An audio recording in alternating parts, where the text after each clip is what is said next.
신명기 17장 14절부터 20절까지는 왕에 대한 말씀을 했습니다. 그리고 신명기 18장 1절부터 8절은 이제 레위 사람과 제사장에 대해서 이야기를 합니다. 그리고 나서 이제 18장 9절부터 14절은 이제 오늘 본문 앞에 말씀이죠. 거기는 이제 점쟁이의 말을 듣지 말라라고 하면서 그럼 점쟁이 말이 아니면 무엇을 들어야 하는가?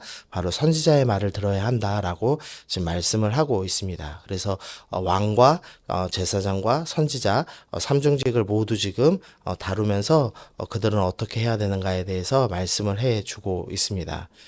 순서의 의미가 있습니다. 우리가 보통 생각할 때는 왕이 제일 중요하고 선지자는 별로 안 중요하다 이렇게 생각하지만 사실 하나님께서는 왕보다도 선지자가 더 중요하다라고 말씀을 하고 계시는 겁니다. 그 이유는 이제 선지자는 하나님의 말씀을 대언하는 사람이기 때문입니다. 가장 중요한 것은 그 무엇보다도 하나님의 말씀이다라는 것을 이 순서를 통해서 먼저 우리에게 말씀해주고 있습니다. 그래서 진정한 왕은 오직 하나님이시고 너희는 하나님의 말씀을 드려야 한다. 이제 이렇게 말씀을 하고 있는 겁니다.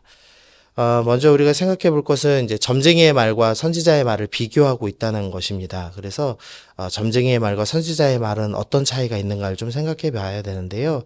10절 말씀해 보시면 그의 아들이나 딸을 불 가운데서 지나가게 하는 자나 점쟁이나 기륭을 말하는 자나 요술자나 요술하는 자나 무당이나 하면서 이 점쟁이들 이야기가 나옵니다. 이 점쟁이들은 특별히 생명을 요구합니다. 아들이나 딸을 요구해서 무언가를 죽여야지 무언가를 산다라고 은근히 이야기하고 있습니다. 그러나 선지자들은 하나님의 말씀을 하는데 하나님의 말씀은 우리를 살리는 말씀이죠. 그래서 생명을 죽이는 말씀이 아니라 생명을 살리는 말이고 죽는 것이 딱 하나 있는데 오직 예수님만 죽으십니다. 예수님이 날 위해 죽으셨기 때문에 우리는 사는 말씀을 주님께서 하고 계십니다. 그래서 선지자의 말은 생명을 살리는 말이구나를 기억해야겠습니다. 두 번째로 이 점쟁이들 중에서 점쟁이들 부류가 참 여러 명 있는데 그 중에서 이제 초혼자에 대한 얘기를 합니다. 이 이제 혼을 불러들이는 의식이죠. 근데 이 혼을 불러들일 때는 보통 위대한 사람을 불러들입니다. 그래서 이 사울 왕이 엔돌에 신접한 여인을 찾아가서 선지자 사무엘의 영혼을 불러달라라고 얘기하는 이 장면이 성경에 나오기도 합니다.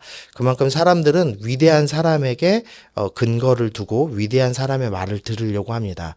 그러나 하나님께서는 선지자는 하나님의 말씀을 대언하고 하나님의 말씀을 듣는 사람, 그리고 우리는 그 선지자를 통하여 하나님의 말씀을 듣는 사람이 되어야 한다라고 오늘 본문이 말씀을 합니다. 자꾸 우리가 위대한 사람의 말, 그럴싸해 보이는 사람의 말을 자꾸 들으려고 합니다. 그러나 그 사람이 어떤 위대한 일을 했던 또 어떤 위치에 있던 그것이 중요한 것이 아니라 그 사람이 하나님의 말씀을 근거로 이야기하고 있는가에 대해서 잘 생각해 봐야 합니다. 근데 문제는 이 하나님의 말씀을 분별하는 게 참 쉽지 않습니다. 왜냐하면 사탄도 하나님의 말씀을 근거로 하나님의 말씀을 예로 들면서 유혹을 하죠. 그렇기 때문에 우리가 반드시 확인해야 될 것은 그 사람의 말이 또 그 선지자의 말이 또 그 목사님의 말이 하나님의 말씀인지를 분별해야만 합니다. 근데 말씀을 분별하기 위해서는 결국에는 우리가 하나님의 말씀을 읽으면서 그 문자 그대로 하나님 말씀이 아니라 이 문맥을 통해서 하나님의 말씀을 잘 이해해야 합니다. 그러니까 네 눈이 범죄하거든 네 눈을 빼버리라라는 말씀이 있죠. 근데 그 말씀의 핵심 이 내용은 눈을 빼버리라에 있는 것이 아니라 그만큼 말씀 지키는 게 중요하다라는 이제 이야기를 하는 겁니다. 그러니까 우리가 문맥에 맞춰서 늘 말씀을 이해하고 분별하는 훈련을 해야 하나님의 말씀이 들릴 때 저것이 진짜 하나님의 말씀이구나 또 하나님 말씀이 아니구나를 이해할 수 있습니다. 그래서 하나님 말씀을 듣는 것 잘 우리가 분별해야 한다라는 것입니다. 하나님의 말씀은 이제 궁극적으로 우리를 사랑하시죠. 그래서 우리를 사랑하셔서 아들까지 내어주시는 주님이시기 때문에 사랑의 메시지로도 들립니다. 그러나 점쟁이들이나 약한 자들은 늘 두려움과 공포를 조장해서 이것 하지 않으면 이렇게 된다라는 식으로 이야기합니다. 그리고 점쟁이들은 이것만 하면 어마어마한 복, 세상의 복을 누리게 된다. 더 많은 돈을 받게 된다. 이런 식으로 이야기를 합니다. 그러나 하나님께서는 오히려 이 땅에서는 희생하고 섬기지만 영원한 하나님 나라에 대해서 우리 가운데 말씀해 주신다라는 것을 우리가 좀 생각해 보면서 하나님의 말씀은 무엇인가 생각을 해봐야겠습니다. 그리고 마지막 22절 말씀을 좀 보시면은요. 만일 선지자가 있어 여호와의 이름으로 말한 일에 증언도 없고 성취함도 없으면 이는 여호와께서 말씀한 것이 아니다라고 합니다. 하나님의 말씀을 확인하는 중요한 방법 중에 하나는 성취가 있어야 된다. 그러니까 즉 이루어져야 한다라고 말씀을 하고 있습니다. 근데 문제는 이 하나님의 말씀이 이루어지는 시기가 늘 다릅니다. 그러니까 당대에 이루어지는 예언도 있었습니다. 예를 들면 선지자 요나가 이 북이스라엘의 영토가 넓어질 것입니다라는 예언을 했습니다. 그리고 그 예언이 그대로 이루어지기도 하죠. 근데 하지만 뭐 예레미야의 말씀이다 그러면은 예레미야가 예수님에 대해서 예언하는 그 말씀들은 예수님 때에 성취가 됩니다. 그래서 우리가 이 성취를 지금 시대에 정확히 이해하기는 어렵죠. 이 22절 말씀이 써 있는 이유가 있습니다. 왜냐하면 15절 말씀을 좀 보시면은요. 내 하나님 여호와께서 너희 가운데 내 형제 중에서 너를 위하여 나와 같은 선지자 하나를 일으키리니라고 되어 있습니다. 이게 이제 문맥적으로 볼 때는 왕 얘기하고 제사장 얘기하고 그다음 선지자를 얘기하기 때문에 기본적으로는 선지자는 어떤 사람이냐 하나님의 말씀을 대언하는 사람입니다. 이제 이렇게 이야기하는 본문입니다. 그런데 조금만 더 자세하게 보면 선지자들에 대한 이야기가 아니라는 것을 알 수가 있습니다. 선지자들이 아니라 나와 같은 선지자 하나입니다. 여기서 나는 지금 신명기를 말씀하고 있는 모세이죠. 그러니까 모세와 같은 선지자가 일어날 것이다라는 말씀입니다. 근데 이제 문제는 모세와 같이 하나님을 대면하여 알던 사람은 이후에 등장하지 않습니다. 신명기 34장 10절에도 그 후에는 이스라엘의 모세와 같은 선지자가 일어나지 못하였다라고 이야기를 하고 있습니다. 그래서 이 유대인들은 모세와 같은 선지자를 분명히 주시겠다고 했는데 그 후에 모세와 같은 선지자 여호와를 대면하여 알던 사람이 일어나지 않았기 때문에 이 선지자는 분명히 메시아에 대한 예언이다. 우리를 구원해 주실 분에 대한 예언이다라고 받아들이기 시작했습니다. 그래서 그때부터 사람들은 모세와 같은 그 선지자라는 표현으로 이 메시아를 기다렸습니다.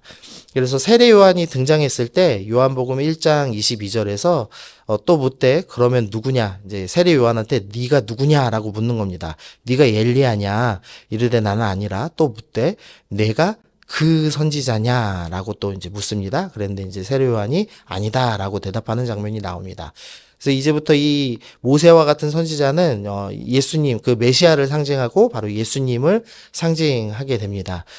베드로가 이 성전 미문에서 이 나면서부터 걷지 못하는 자를 고친 뒤에 뭐라고 얘기하냐면 사도행전 3장 20절 보시면 또 주께서 너를 위해 예정하신 그리스도 메시아 예수님을 보내셨습니다 라고 하면서 22절에서 모세가 말하되 주 하나님이 너를 위하여 너희 형제 가운데서 나 같은 선지자 하나를 세울 것이다 라고 말씀하셨고 바로 나 같은 선지자가 그리스도 예수님입니다 라고 이제 이야기하고 있는 겁니다. 그래서 이 본문은 지금 예수님이 오실 것입니다. 메시아에 대한 예언입니다. 그럼 선지자이신 예수님은 무슨 일을 했느냐? 모세와 같은 선지자이기 때문에 모세의 일을 비슷하게 하시죠. 모세가 시내산에서 하나님의 말씀을 받아 내려와서 하나님의 말씀을 대언했듯이 예수님께서도 산에서 산상수훈을 전달하셨습니다. 그리고 모세가 이제 기도하고 만나가 내렸듯이 예수님께서 오병이어를 내려주시죠.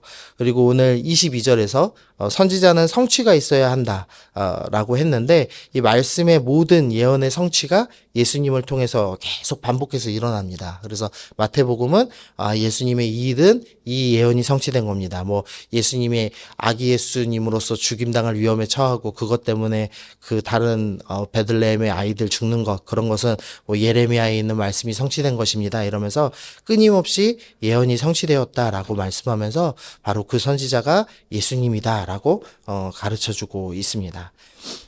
오늘 말씀 적용하시면은요. 그러면 먼저는 이제 점쟁이 말이 아니라 하나님 말씀 들어야 한다라고 지금 오늘 본문이 우리에게 분명히 이야기합니다. 그래서 우리가 세상에 혹하는 말씀들 또 위대한 사람의 말을 근거로 유혹하는 세상 점쟁이들이 있습니다. 그런 사람들 말을 듣는 것이 아니라 우리는 하나님의 말씀에 온전히 붙잡힌 사람이 되어야 합니다. 하나님의 말씀은 생명을 살리는 말. 이라는 것을 좀 기억하시고 또 그 생명을 살리는 말은 하나님 말씀의 전체 문맥을 통해서 이해해야 된다라는 것을 기억해야 됩니다.